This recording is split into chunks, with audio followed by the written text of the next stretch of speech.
ఎలా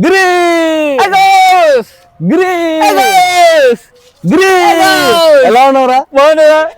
ఎప్పుడు వచ్చావు? ఇన్నొచ్చారా? బాగున్నావా? నువ్వు బాగున్నావా? అందరూ బాగున్నారు. చెప్పరా ఏం చేస్తున్నావు? నేను హైదరాబాద్ లో జాబ్ చేస్తున్నారా?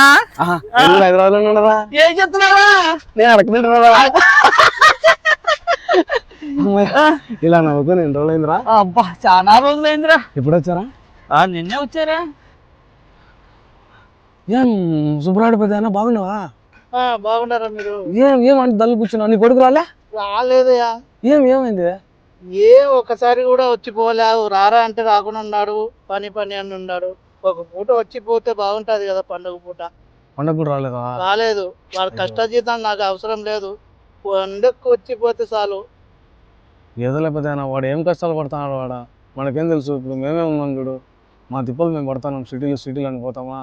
అక్కడ మనకైతే టైంకి నిద్ర ఉండదు, తిండి ఉండదు, ఏదో అలా పోతున్నాం అంతే.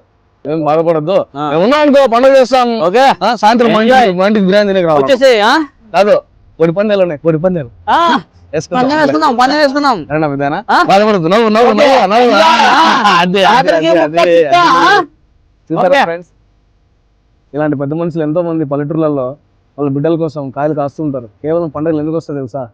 ప్రతి ఒక్కరూ సంతోషంగా ఆనందంగా కొన్ని క్షణాలు గడపడం కోసం మాత్రమే.